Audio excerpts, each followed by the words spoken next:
Shalom, fam. Shalom. I hope that my sound is working good. And I'm not even going to waste too much of your time this evening because I usually don't do lives this late. So let me get this. All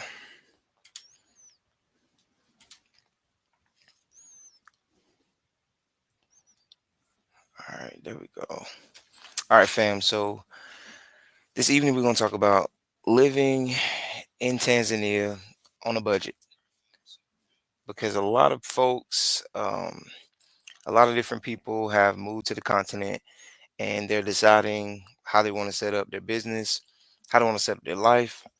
Some people don't really want to move abroad and have to worry about, super expensive things. And I can understand why, because when we leave the West or we leave, a certain area, we are moving for peace. And I think that me and my family have experienced so much with Tanzania to it's so much information that I have in my brain.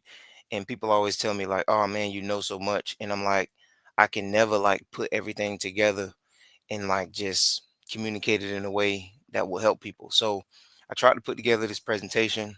I hope you enjoy it. If you can hear me good, um, I think my sound check worked. So actually, yeah, I know for a fact that the sound is good. So either way, fam, we're gonna get into it. So I'm gonna talk about the expenses that you have to deal with when you get into the country. So at this point, you've already taken your flight. You are thinking about where you want to live. You may be in an Airbnb, you may be in a hotel, but now you're thinking about long term. So a lot of people are going on their first visit to Tanzania. I remember being in your shoes. I remember taking my first visit and filling it out. A lot of I consulted with someone to kind of help me get my footing. But pretty much the last 2 weeks I was in Tanzania, I was pretty much on my own and navigating a new country. So, and me and my family, or myself, I've been traveling to Tanzania for over a year now. We about to be on our second year of renting, which is crazy. And we plan to only rent for 1 year, but we ended up, we still renting. So just keep it at that. So, fam, let's start off with how much USD will you need, to live in Tanzania? So I was talking to my brother Clyde, and of course, he let me know you actually need to add on 200 USD for every 1,000 USD that you plan to spend in Tanzania. So if you're spending 10,000, you have to add 2,000 USD to that. So the reason being is that number one is that you don't know the language, you don't really know the money yet, and you don't understand how to negotiate right away because that's something that comes as you're in depending on what part of Dar es Salaam or Tanzania that you're in, it takes time for you to figure out how to negotiate and what's a fair price in that area. So, and the number one reason why you will always pay an additional 200 USD per every 1,000 that you spend is because you are a foreigner. All right, you're not from there, and that's pretty much what you have to take into consideration. You have to pay for additional services. So, fam, I don't think my presentation's showing up full screen yet. So let me see if let's see if that's gonna work if I change it up. All right. So, anyways, fam, bear with me. So the first thing we're gonna get into is understanding how much USD you really need and how you can set up your own family situation. So how do you gonna set up your budget? So a lot of people need this information, and I'm gonna do my best to present it in a way that it actually help people because I know people are longing for this information. So you coming from somebody who did not have a whole bunch of money, just had some family that was supporting me mainly. My mom, Pastor Betty, and my wife, and, and a few of our family members. So that supported the movement. But as far as like financially, yeah, we had to figure some things out. So it was trial and error. So I know a lot of people tell you, oh, you should have a job, you should have income set up before you get into the country. And yes, you should.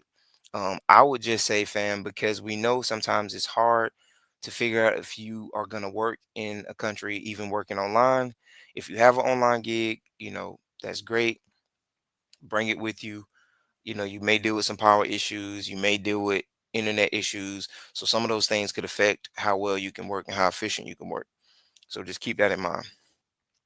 And fam, I'm gonna stop sharing my screen for just a moment, just so I can get my presentation right, because it seems to be giving me some issues.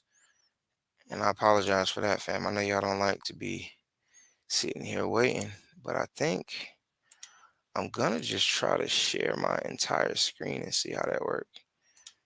Uh, yeah, I'm gonna share my entire screen. All right, let's see how that go.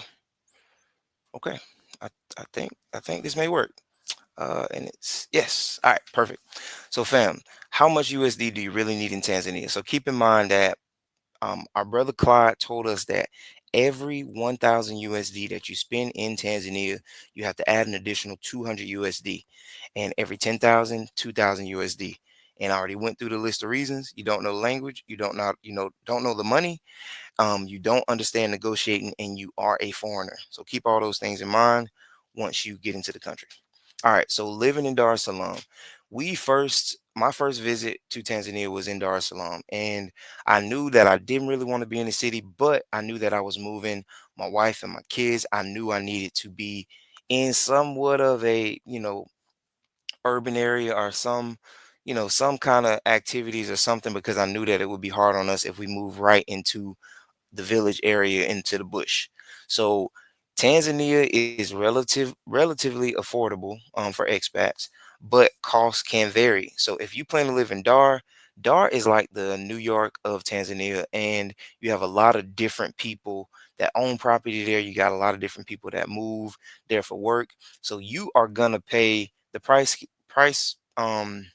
market is going to be all over the place.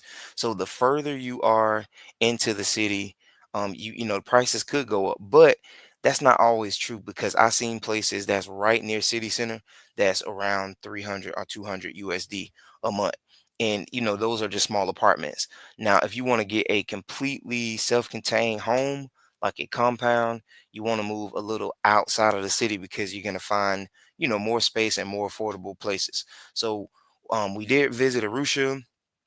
We did not spend any time in Zanzibar, so I'm not going to speak on Zanzibar. I'm just going to speak on Dar es Salaam and a little bit about Arusha and pretty much what I looked at, because our lawyer even gave me some good prices for Arusha, so I kind of know the price range for that as well. All right, so ultimately you're looking at 300 to 800 USD per month, and that's if you want something that is self-contained. Rather you want to do an apartment, you want to do something upscale, you're going to be looking at 700 to 800 USD if you do furnished. Now, unfurnished can be between 300 and 450 USD. If you're looking more so a, single family or a multi-family home, you're going to be looking at, you can get something around 300 USD, or you can get something around 450 unfurnished. That means no couches, no stove, no appliances, anything. You're just looking at an empty shell. That's what you're getting. All right. So if you want to do, furnished, you can.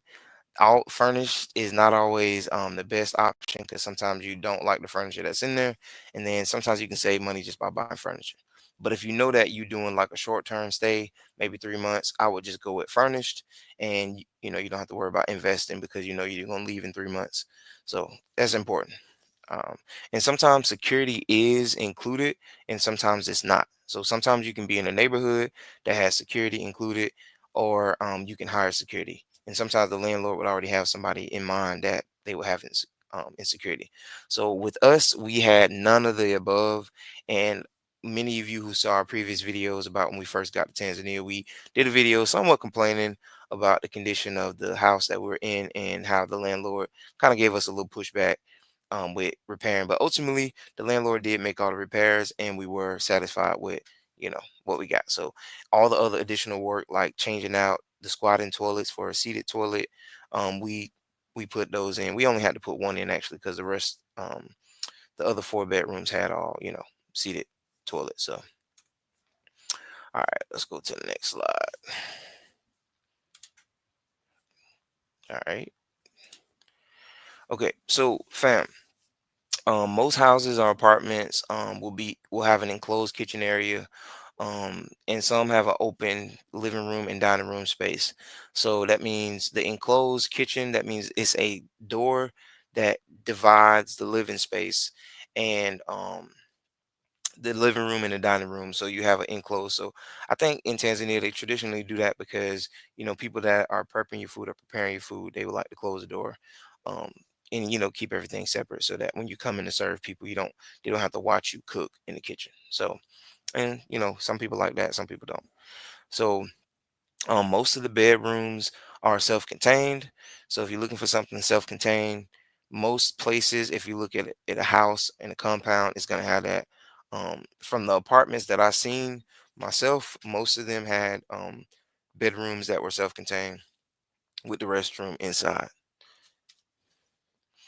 All right, so an apartment compound is something that is a multiple apartment setup underneath one compound, and usually these types of setups have a security guard already included, and you can get these for 300 to 600 a month, and then sometimes you can get them furnished depending on the landlord, but you know you always could do unfurnished and then furnish it yourself. I'm gonna always say, fam, no matter what price that Delali or a real estate agent set, you always negotiate. Never accept the cost that they post on Instagram or wherever you found them at, or whatever recommendation you got from whoever. Never like accept that price. You always need to make sure you Shalom. Um always negotiate. It's very important that you negotiate. Don't just accept whatever prices they trying to give you. Like, just don't do it. Save yourself some time and some money and negotiate. Because for one, because you are a foreigner, they're already gonna add on 100 or 200 USD. Sometimes, depending on who you're dealing with.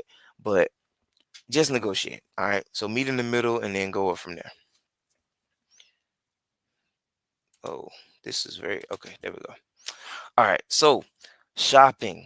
All right, so remember the title of this video is, can you live in how much do you need, or can you live in Tanzania on a budget, and a budget of 1,500 USD.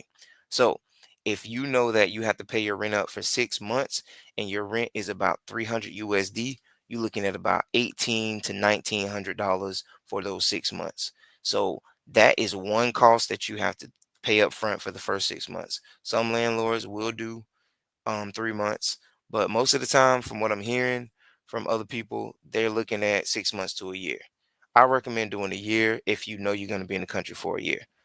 So you don't have to have that, over your head. So we initially did 6 months, and our second term we did 6 months. So we've really been doing 6 months, but um ultimately I wish that we would have just did a year just to get it out of the way and not have it over your head, worrying about trying to, pay that just in case you have something that come up. At least, you have your living situation already set. All right. So shoppers, I should have put Jumbo supermarket on here too, but I'm gonna just say shopping costs for a foreigner because when we first got into the country, we did shop a lot at Shoppers, and we found or we discovered Jumbo supermarket once we moved into our house. But I would say don't initially shop like a foreigner. um, you need to make sure you shop like a local if possible. Now, some of you may look at this 55 to 85 per week as, cheap, and you're like, oh, okay, that's cool. That ain't nothing. But you can't be in Tanzania, or you can't be in most African countries living like you are a foreigner. You must live like a local if you want to hold on to your money. I'm just saying, because things that seem cheap, if you buy a lot of it, it can add up. So we got caught up in that more so because we just wanted to get out of the house, and we just were so excited. And I think we just went through that like honeymoon phase with Tanzania. We just were so excited. We just want to celebrate every weekend, every day. We're in Africa, you know, once we got over the food poisoning, situations, we was enjoying it for the most part. But when we figured out that that 55 can be cut in half, or that 85 per week can be cut in half, and you still can feed your entire family, you just have to go to some local shops and you get almost the same exact food. And sometimes with the fruits and vegetables, you get better quality than you get from Shoppers, because sometimes Shoppers, the fruits and vegetables just be sitting in there for a while. But for the most part, they have decent stuff if you want to shop that way. But find you a good local fruit stand, and you can get everything you need. And they're gonna take care of you. If they see you being a reoccurring customer, they're always gonna take care of you. So, fam, if you shopping like a foreigner, you're looking at 55 to 85 a month or per week, um, for your groceries. If you have a family of four. Now, if you're a single person, you're probably looking at like 20, $25 a week, maybe, depending on what you buy. And that's like mainly fruits, vegetables, and some dry goods and maybe some oils.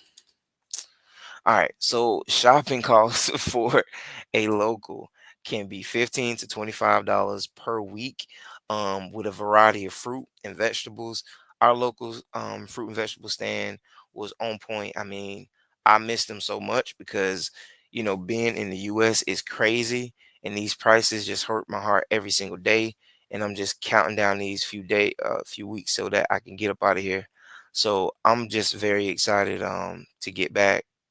And this is crazy that you can get it's crazy that the amount of fruit and vegetables that you can get. But if you're gonna shop like a local, you don't want to buy too much because the fruits and vegetables will go bad if you don't have proper refrigeration, or if your family don't eat the fruits and vegetables quick enough. So don't get excited like we did. But one thing about us, we didn't let the fruit go bad. We just decided that, hey, when we bought a lot, we was gonna eat fruit for breakfast, lunch, dinner, snack. And still to this day, my 2-year old, she will go to bed. She will only sometimes wake up in the morning and want fruit, because literally when from one up until now, she was just, eating straight fruit and vegetables for breakfast and sometimes for dinner. So shout out to Jamaican African Travels, Mr. Clyde and Miss Maria, because if we did not get y'all plantains and bananas and papaya and passion and callaloo, man, we would have been in a whole nother situation. But we just eat local, y'all. Eat like a local and save yourself some money. All right, so electric and water. Now, electric and water can vary because you can not use as much. So you see the black tank. A lot of local houses have this storage tank built. Sometimes in city center, you may not have a storage tank, and sometimes you may have issues with if the water in the area is cut off, you may not have water. But if you are in a self-contained compound or sometimes an apartment complex, they'll have this tank on top of the building or somewhere on in a storage on top of a storage unit. um they have this water tank where that you can fill up. All right, so you can fill that up and you can use it, and you can just kind of monitor your costs. I mean, it definitely helped us. I don't remember us paying even 30 per month, um just for water or electric. But our electric bill, initially when we moved into the country, we started uploading like 50 USD to it and seeing how long we last. But to be honest, we started doing the local way. We add $5, $10, you know, a week sometimes. And sometimes we didn't even have to add anything, like because we didn't have AC in our house, in our main house, for like the first 4 months. So if you run an AC every day, especially if you're running it all throughout the day and you're not going outside turning it off at all, you may be at that $30 per month, um, with your water and electric. So it just depends on your usage. So now, like this price that I gave you is like for a family of four. So just keep that in mind, or a 4-bedroom house as well. All right, so high speed internet. We used initially we were using Vodacom. We was using like the mobile box, and Vodacom is like one of the cellular companies. They have Airtel and what is it? Tigo, and you can decide if you want to use one of their mobile routers. I like the mobile router because we can just take it everywhere we go, and we can just like upload it or reload it. I believe that they do have unlimited plans for like businesses. I never really looked into that. We just went ahead and got high speed internet at our house. So we got that installed, and I was given that recommendation by one of my buddies um, in Tanzania. So he set me up with that company, and I don't know why I can't think of the company name right now. But either way, you're looking at 30 to 40 USD per month for the high speed internet. And trust me, it's very good, especially if you have backup power. You're still gonna have internet even if you lose power. And if you don't, then unfortunately, your internet will be down with the power. But for the people who are planning to work, this high speed internet, what do they call it? I don't know why I can't think of what they call it. But either way, high speed internet is clutch. And most of the time, if you're not too far out in a rural area or village area, you still can get this if you're closer to like the city, even a little bit outside the city. So if you're in like Bunju or something like that, you still can get it. All right.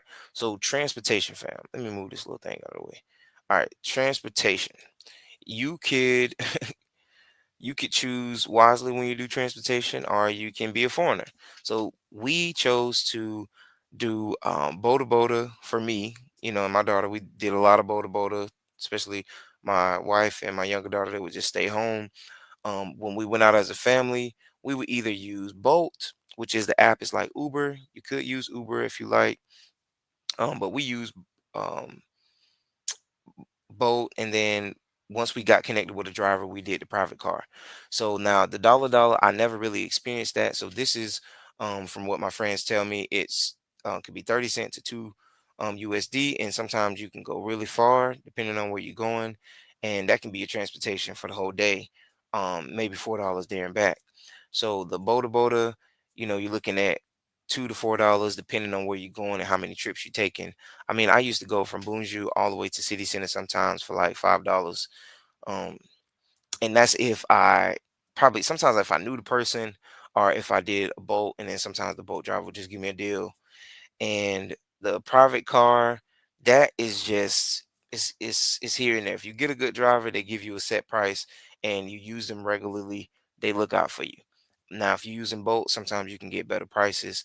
I never really use Uber in Tanzania, so I really don't know how that works. So that's transportation, fam. All right, so car purchase. We waited until 4 months or 5 months. Sorry, we waited 5 months to buy a car, and we paid. We did the van. Sorry, and we paid 6,500. Um, there were a lot of cars. I'm gonna tell you this. It was a lot of cars that you can get from 2,000 to 3,400, and they only had 90,000 um hold on. Yeah, 90,000 miles. They tell you in kilometers, but I put it in miles. But so if you want to get a little car to get you around, I think that's the best option. Especially if you have the capital. Because think about this: if you are staying in the country for 6 months, you can spend 2,000 on a little car. It can save you a lot of money for transportation if you're brave enough to drive, and then you can sell the car if you leave the country. It's pretty much up to you. Or, possibly you can make it a business. I'm not gonna go into that, but you can sell the car if that's what you want to do. The van, same thing. If you plan to stay in the country, the van is a good investment.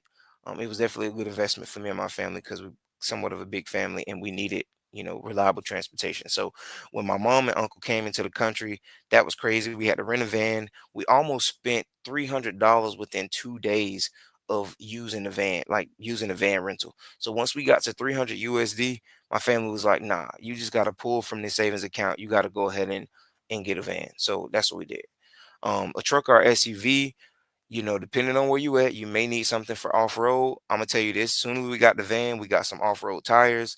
The van is like all-wheel drive. It's okay for the most part, but a truck or SUV is gonna be the best. Shalom, fam. Shalom. And if y'all have any questions, y'all want to add any comments, y'all just let me know. And then if y'all want me to kind of talk about something, I'll put it up there. All right. So man, look at my typo. So that's supposed to be truck or SUV, excuse me. And you can get something four-wheel drive or a nice size SUV that fit 6 or 5 passengers for 6,800, depending on you know the make and model though. But it's gonna be upwards to 7,000, and sometimes it can be 8,000. It was some that had low mileage, and it was weird because some of the cars that had higher mileage was more than certain cars, and majority of the cars was like Toyotas, um, and Hyundai. Was it Hyundai? I think it was Hyundai. I can't really remember, but we got a Toyota, so either way, fam, I think the car is a good investment. So Don't waste your time on that transportation thing, especially if you plan to be in the country extended amount of time. If you plan to be there a year, you should buy a car. All right, down and out. So local food can cost you $2 to $3 per plate. If you're at a local restaurant, excuse me, if you're at a local restaurant, you're looking at $4 to $6 per plate. If you're at an upscale, excuse me, fam. If you're at an upscale restaurant, um, or a foreigner restaurant, you're looking at $8 to $10, and sometimes that can be up to $12 depending on what you're getting. My favorite thing was sato and some rice and some beans and you know that was my favorite thing. I pretty much ate the same thing every time I went out, and most of the time, if I did not get fish, I would just get rice and beans and chapati. Depending on if it was dinner, um, or breakfast. I don't remember. I wanted chapati every day. So, fam, you can dine out and still be okay. You just have to budget a certain amount. So, what we started doing is budgeting a certain amount, and I'm gonna show you the budget towards the end of like our budget. I've shown this before, but so we just decided to set a dine out budget because we knew we wanted to dine out, and we had some bad situations that happened with dining out, and we just didn't know any better. But now we know where not to eat and what not to do when you first get back in the country because your stomach just ain't ready for everything yet. All right, so entertainment. Now, movie tickets can cost you $2 to $4 per person. We enjoyed it because, for one, we longed for something modern, and we went to the movies probably once a week, if not twice a week, depending on what we had to do. If we were not working, we had extra time, we would go to the mall just to get the girls out of the house and take them to a movie. We literally seen one movie. I think we went to see it 3 times. The first week, not the first week, the third week we were there. So either way, national parks and reserve can cost you $5 to $15 per ticket. We did go to a national park. Um, y'all kind of seen that video, and most of the national parks are similar to that. So water park that's in Dar es Salaam is 20 to 35 USD. That's a little bit on the expensive side, I would say. It's worth it if going once, every few months. And I don't know. I wouldn't recommend doing that too much because there's so many other things that you can see in Tanzania. You know, the water park. I mean, my daughter did love that. My daughters loved it, but I don't think we ever going back, to be honest. Local tours, unless some family come in town and they want to go, I'll go. But other than that, I'm not going. We can play in the rain, and our driveway floods every rainy season. So guess what? They have a free water park right in front of the house. So that's what we're doing. And most of the time we did just play in that water. So local tours, if you do the spice tour, if you do any of our tours, culture tours, most tours you can look on Airbnb and like Expedia. All the tours they charge in $25 to $97, depending on how long they take you on a tour. Sometimes it's 1 hour, 3 hours, or sometimes even 5 hours, and usually the longer tours include lunch or dinner. So it's very important that you get out and explore, do some tours. I wish I would have done that initially. I waited what almost 3 to 4 months before I started doing that. I was just going around exploring on my own and with our driver. And then we realized like he was super good at giving tours. It was like, hey, we're going into business together. Like you need to be giving tours for us, man. So I just pray to the Most High that we get that, up and running once we get back. All right, so healthcare. Y'all already know from previous videos, we went to the hospital quite a bit, and it was crazy how well we felt like taken care of. Like, so healthcare is really affordable. A local hospital is $5 per visit for residents. Now for tourists, the hospital visits can be 25 to 35 USD, and that includes everything: your specialists, your labs, your medication, your prescription, whatever. It includes everything.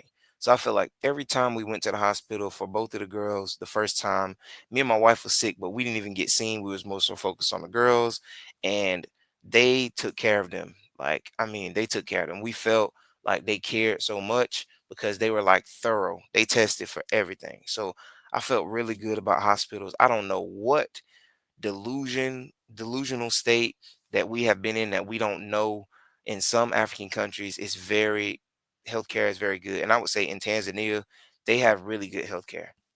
Hands down.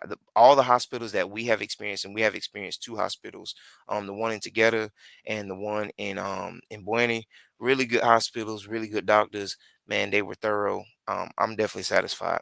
So even when I went to the hospital in my pain, the first time I had went to the hospital was like at 8 months of us being in the country. I had so much pain in the middle of the night. I don't know. It was a blood infection, very rare. I actually need to go and get some things checked out still. I keep saying that and I still haven't been. But I feel like been through it all in Tanzania, so I'm good. But honestly, I might just get checked up when I get back to Tanzania because I feel a lot better being seen by doctors who take their time and are thorough. So if you experience that, fam, in Tanzania, when you know, you know. Um, when you know, fam. It's better. It's better in Africa. And you know what one of my students told me today? He was like, man, you just favor everything with, Africa. Like you always um hyping up Africa. Like Africa is just best. Africa is everything. I was like, dude, all these elements on the periodic table that we dealing with, um, all the metals, all these metals that you use in your cell phones and everything to everything in America, everything all over the world is powered from Africa. Like we get everything from Africa. So, and this was African American, and I don't understand. I always been pro Africa my entire life. So I know my family is pro Africa. I guess some households they don't take pride in knowing that the motherland provides everything for the world. So I feel like I knew that coming up, as a youth. I always understood that Africa was very important for the world. So I didn't always want to go there, you know, because of the lies we're fed, but I always knew how important Africa was. All right, so visas and permit. Multi-entry visas cost you $100, 100 USD for 90 days, a good for a year. You have to leave the country every 3 months, even if you have that year-long visa. A lot of people don't like to hear that. They're like, why do I have to leave the country? That's how Tanzania is. If you look at this crazy green demonic person that we dealing with over here, not green, orange, demonic person. He probably green underneath his skin, but either way, this guy over here doing all kinds of wicked stuff to people. So, fam, trust me, it's not that bad. Pay the 100. Tanzania gonna let you in there if you got that $100. So, either way, student visa. This is what my daughter got, 250 USD. You can go to immigration website. You can look at these prices. I don't know how much your lawyer or professional will charge you to file this permit to assist you with this permit, but just know that's the price from immigration. So a work permit can be 200 to 1,000. I'm gonna say 1,000 because the 200 I think is for a nonprofit organization. So if you come in underneath the nonprofit, I think it's around 200. You can go again to the immigration website. I should have linked that. You can go and look at these prices. So don't go to a lawyer or don't go to a professional in Tanzania blind. Go on the immigration website. Contact immigration. They have numbers, they have emails that you can reach out to them and they will give you this information. So don't be naive and green like I was. I trusted people that I shouldn't have trusted, and knew that I felt like it was a better way. I felt like it was a cheaper way to do certain things. But again, you live and you learn, and do your due diligence, fam, so you don't have to be bitter and angry at people for wronging you because people will try to come up off of you. So just trust me. Contact immigration. Don't be afraid. If you come in there to do legitimate business, there's no reason why you should be nervous or afraid to go to immigration. So investor visa, that's ranging from 1,000 to 3,000 USD for family and individual. If you have a family, wife, um, and a child that's under the school age, school grade age, they're included in that visa. If you have a school age child, they have to get a student visa separate from your investor's visa. But your wife or your significant other, um, women who come in with their husband, y'all will all go under one visa package together. So one of you will have to have a work visa, and then it'll come underneath. So you don't both have to do that work visa. Just to let you know. Now this is for the people who are still at working situations. Now for the retirement visa, you have to reach out to Jamaican African Travels because they are experts on that. They know more about that type of permit, and because they have helped other people, obtain or directed other people to obtain that visa. So they would have some testimonials from other people who have went through that process. So I would say what you should do is look for a elder or a retired person who's in Tanzania and who can tell you about that permit. So I'm not the person, I really don't know much about it. Eventually, I'm gonna have to help my mom and uncle get that permit. So we'll speak to the lawyer about that though. But yeah, moving on. All right, so fam, buying land, if you're buying land in Tanzania, it's always best to have a budget and just say, "Hey, this is my budget," but you don't tell nobody your budget. This is what you and your family unit, y'all have that in your mind, your budget. All right, and then once you have your budget in mind, you reach out to a Dalali, or if you know people who have purchased land in a certain area, you could connect with some local people who are selling some land. I would just recommend that you go directly to the village chief if you're going to buy land or village land. So if you know what a local village office is, and if you have a translator and someone, if you see an area that you want to live in, go and go and set up a meeting. Go figure out, go look around. They'll find people in the area who want to sell land. I remember Jules on the Run said that this is a recommendation that she gave, and trust me, it do work because we tried it in Tanzania. So she was mentioning how you could just go around, like if you see an area you want to live in, if you see boda bodas or bajajis, you go to them and say, hey, you know people around here selling land? They may even know somebody that knows somebody that's selling land, and the way you figure out if it's legit, you get a lawyer involved, you get that lawyer to research that land. Sometimes you can do a land search, or sometimes the lawyer just has a process that they go through with verifying whether the person legitimately owns the land and can have rights to sell the land. So good lawyers who have been in business for over 10 years. I'm sorry. If you ain't been in business that long, I don't really want you doing much for me, because we know that foreigners have been purchasing and buying land in Tanzania for a very long time, and you need to be dealing with somebody who have experience. So, just be aware of that. So if you want to set up your company as a investment company or a local company, if you do a local company, you have to have a local person own 51% of the company and of the shares, excuse me. And you need to put in writing if they're purchasing the shares outright and paying for them, or being a legitimate partner of investment, or if they're going to hold the shares until they can afford to purchase the shares from your company. So what we're learning, fam, is you probably should set the capital for your company fairly, not fairly high, but at a significant amount. Don't have a company that's not worth that much, because people can cross you. I haven't experienced that, but I'm just saying people could cross you, if your company is not valued that much. So if you're doing an investment company, you would need to go to TIC. I'm not going to talk about that because I don't know anything about it, because I never experienced it. So it is diaspora who have went that route.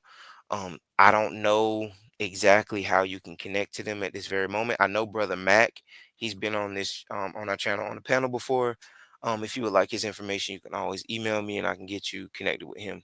But so for the most part, if you plan to do if you plan to buy land, you must have a company. So if you want to buy village land, you're looking at 100 to 500 USD per acre. And I'm telling you, fam, negotiate, negotiate, and negotiate. Negotiate until the sun go down, and then negotiate again when the sun come up. Because trust me, as soon as you about to walk away or step away, that price will be adjusted. So tell me. You tell me if I'm wrong when you get there and experience it. So city land.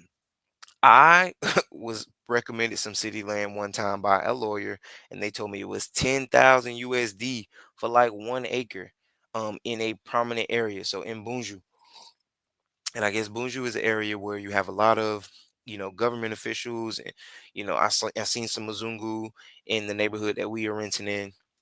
and I guess that it's a up and coming booming area. They have like this 3-story gym in the area, so I'm guessing it's becoming a high end area. So if you got $10,000 and you want to live in more so of a modern area, you can buy significant amount um of an acre. That's it. So now if you want to buy some acres, you want to go look in village and you want to find you some village land. Um, Preferably look during the rainy season, which I know from Mr. Clyde and my boy Abdul. In April it's gonna be raining. And actually tickets to Tanzania in April is pretty cheap. So my first trip in 2023, I traveled the second week of April and my flight was only 15. No, my flight was only 1400. Yeah, I think 1400 USD. All right, let's see, fam.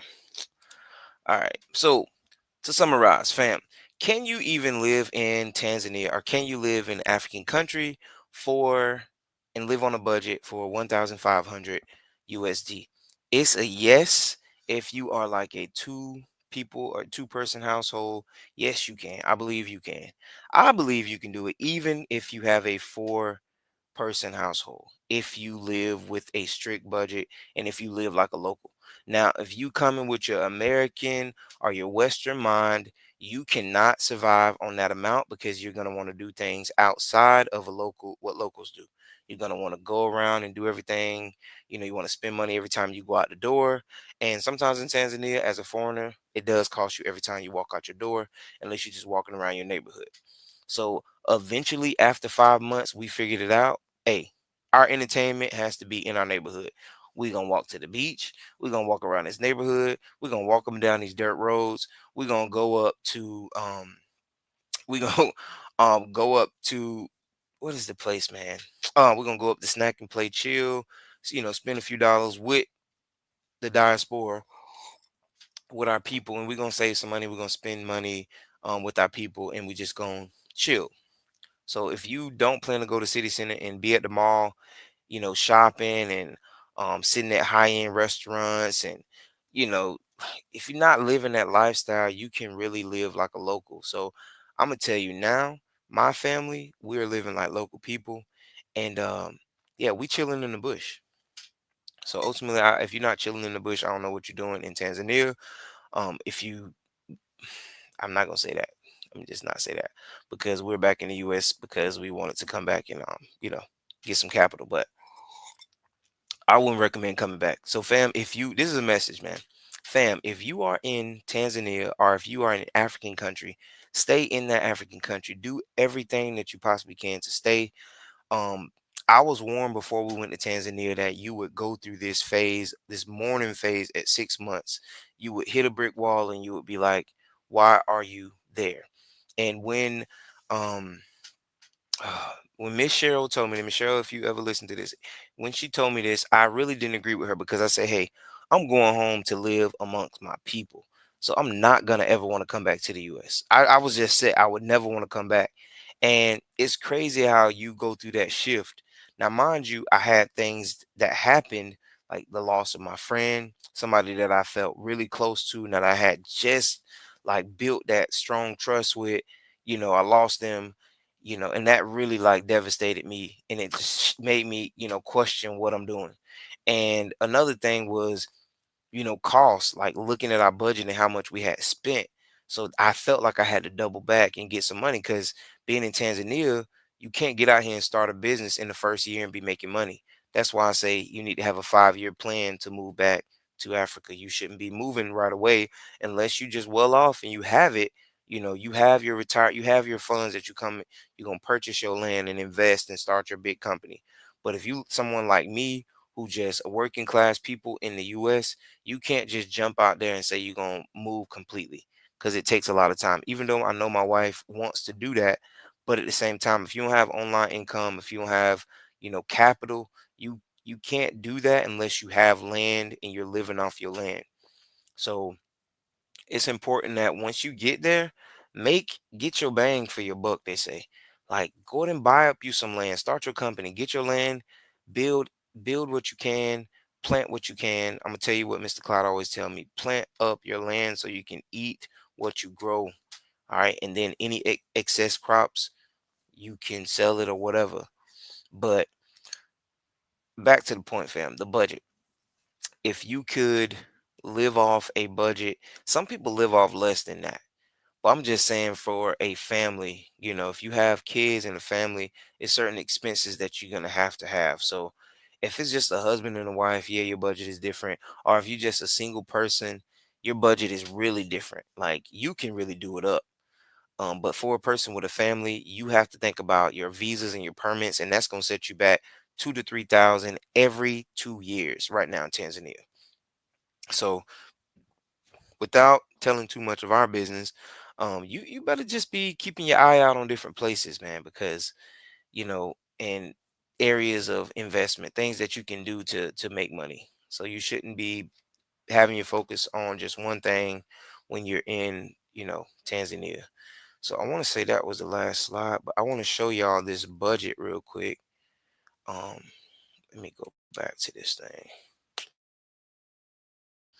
I think I'm still sharing. Man, who is that creepy girl? There we go. Let me stop sharing this. All right, y'all. I'm struggling, man. It just won't stop sharing. All right, there we go. Let's go back. All right, so fam, I'm just gonna show y'all this budget thing again. I know I've shown it before, but I want to show you why I believe that sometimes it ain't realistic if you getting things done during that setup phase to live on $1,500. So sometimes it's just not realistic to it's not realistic to do that, fam. I'll just tell you that right now. It's not realistic to. All right, can y'all see that, fam? Let me see. Let me give it a moment to load real quick. All right, so I know I went over this budget before on a previous panel discussion. So, for example, if your income like us, like ultimately we kind of budgeted, we said we had 1,200 USD, and we had already paid up our rent, which was 1,700 at the time, for 6 months, and then like our phone bill. I didn't even talk about your cell phone bill. But your cell phone bill can be fairly cheap, to be honest. If you have internet at home, you don't need to be putting too much on that actual cell phone plan. So unless you be out a lot and you're gonna be, you're gonna need your phone. So gas tank, I didn't talk about that. Like household costs, like sorry, that is your gas for your car. But if you are driving a lot like we were, your gas can be expensive. So sometimes it was like 200 a month, or 180 a month. Oh, there it is. Connect 16 is internet company, y'all. And it can be $28, but I think ours came out to be about 32 USD. Um oh, garbage waste. I didn't even talk about garbage waste. Now, fam, your garbage waste in your neighborhood, sometimes you have a garbage truck that comes around. You have to pay that garbage company about $6 a month. Sometimes I want to say it's, yeah, $6 a month.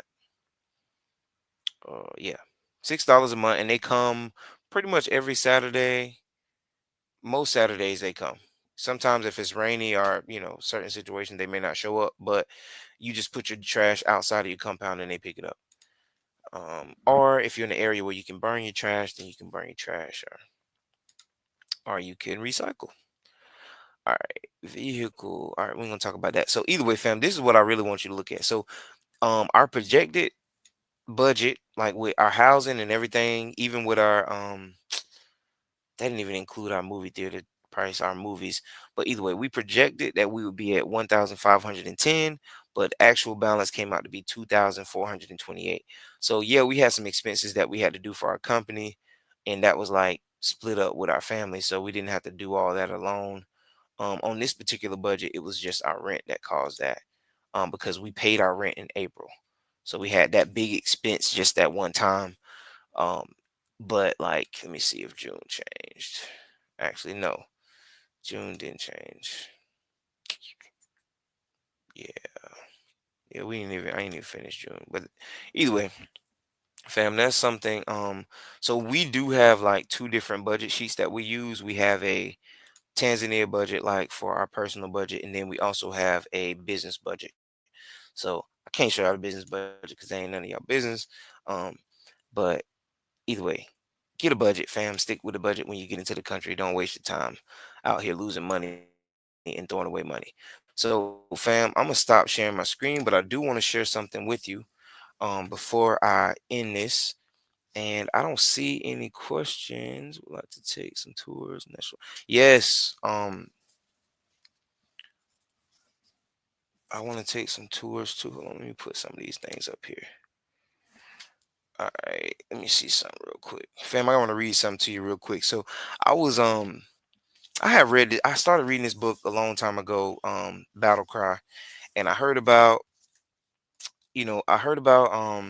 Jason Wilson a long time ago, and I have been watching his videos. But so I started this book again because I got halfway through, and I don't know, I got caught up and stay trying to do something else. But either way, I want to read this because in order for us as a people to get back to Africa the proper way, and in order for us to come together as a community, the men have to be healed, because we can't be broken men out here and say we leading people. So I want to just read this to y'all, fam, and I know this will resonate with some people who have men in their family or men in their circle who still going through some healing things, and it's a lot of reasons why we go through so much, some of the trauma that we've been through in the past. So let me start. Who I'm gonna start. I'm gonna start. All right, men who are suffering in silence, condemning themselves as if they were never allowed to make a mistake.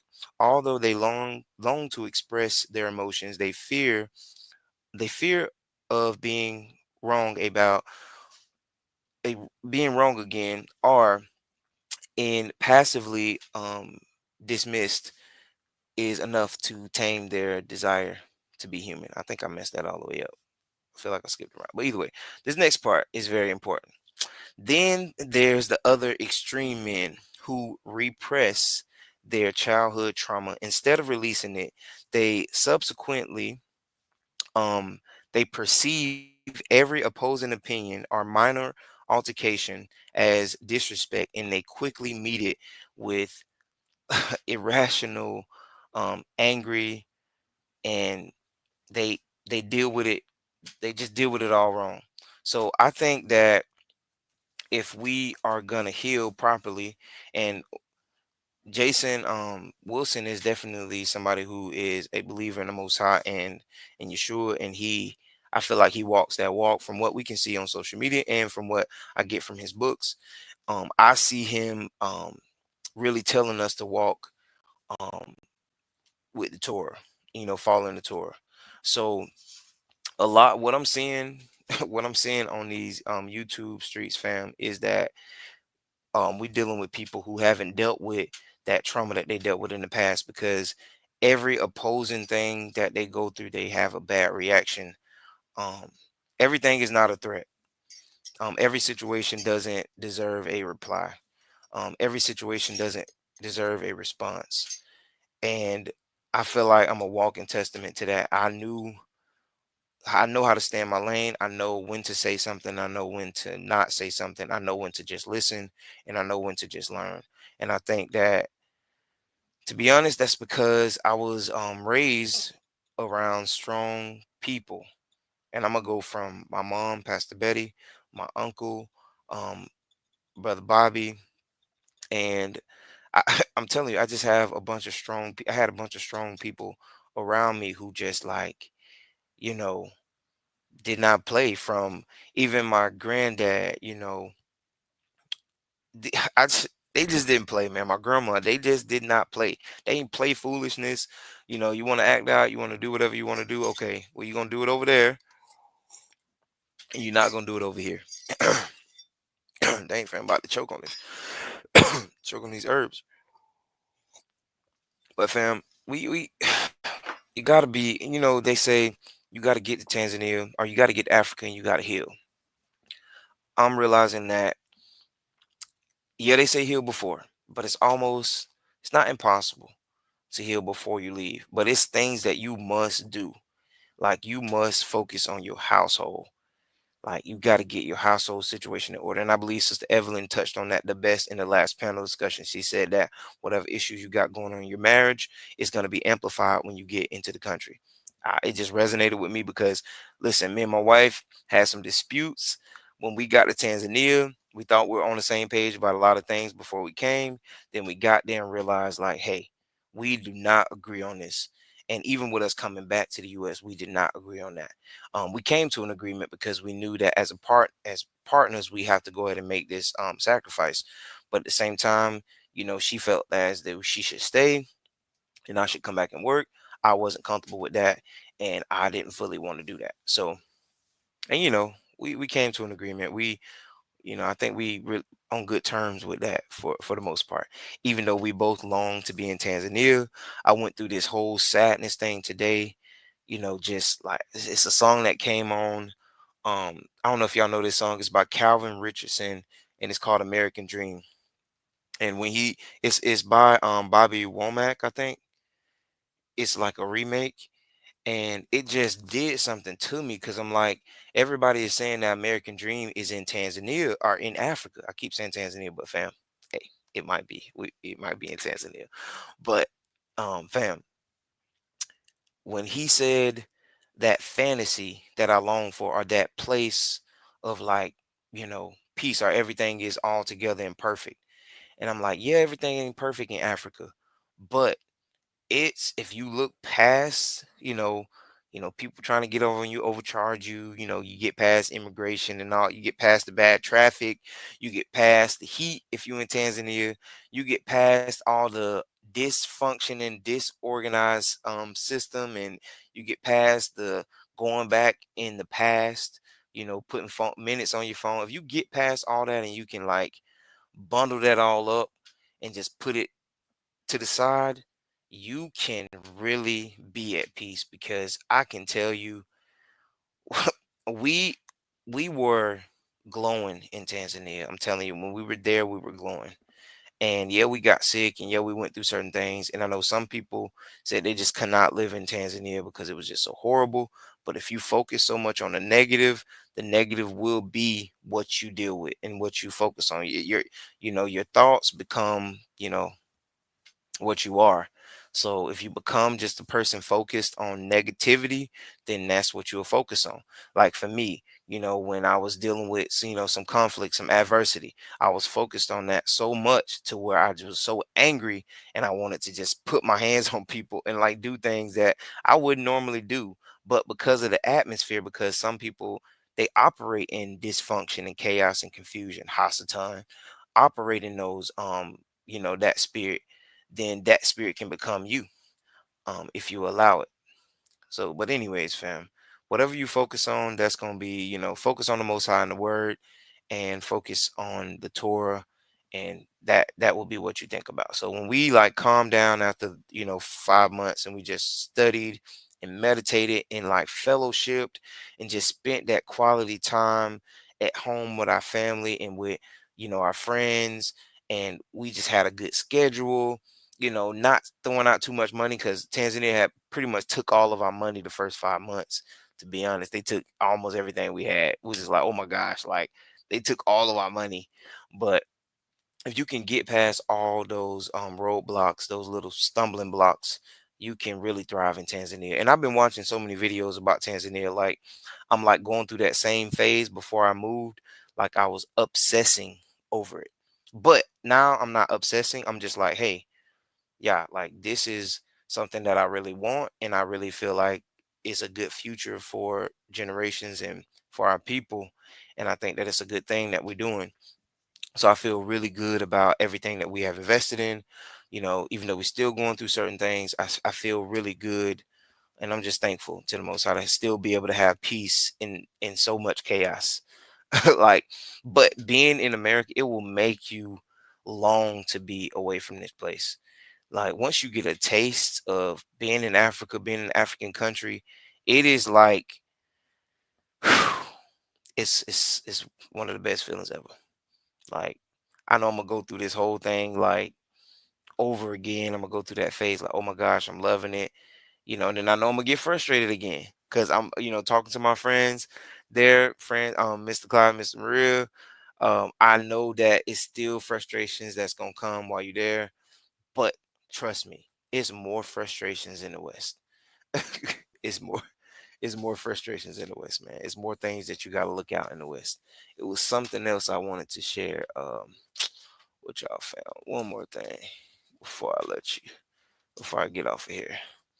All right. Where's it? Where's it? Dang, this ain't it. But either way, uh fam, when you this is definitely not it. It's probably in the living room, but fam, I can't go in the living room and get it. But either way, invest in some books that's gonna teach you how to plant, grow, understand different different herbs and different things you can do. I took like we probably took over 200 books with us in our shipping container, and we took a lot of books in our yes, separation anxiety. Let me put hold on, let me put that on the screen. Um that separation anxiety is real. Is real. Hold on, hold hold on, fam. My bad. There we go. Uh, all right. Yeah, that separation anxiety is real. It is real, man. It's real. You gotta deal with it. You gotta deal with it if you plan to leave. I know people who leave every year and they go back and forth. I was telling my wife that yeah, it's a possibility that I would do that and make that sacrifice for us because I really want to see what we build grow. And I know that you have to have capital to do that. And I'm just not a person that I want to be begging people for money online and I just ask the most high to provide for us. And I know my family do the same. So if you plan to build something you really want people to see the work that you've done, you need to put import everything that you have into it first before you can ask people to come into something a situation that you know that's just how I see it. I've heard that from a lot of people. But anyways, fam, I'm gonna get off here because I don't want to ramble anymore, and I don't want to get into talking about something that I really don't want to talk about, anyways. So, uh, y'all bless, fam. And Baruch and peace, and Baruch, everybody that came on, and Mama DJ. I can't wait to see you and the family again. You know, I told you as soon as I touched down. At least 2 of those days, I'm gonna try to get over to Morgora. So trust and believe we definitely coming to see you. And yeah, and y'all are definitely welcome to come to Dar again if y'all passing through. Um, but anyways, Baruch fam, Baruch.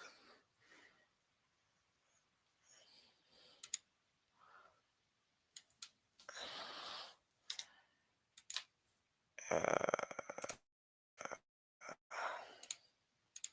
I'm trying to end this thing. I guess it don't want me to end it.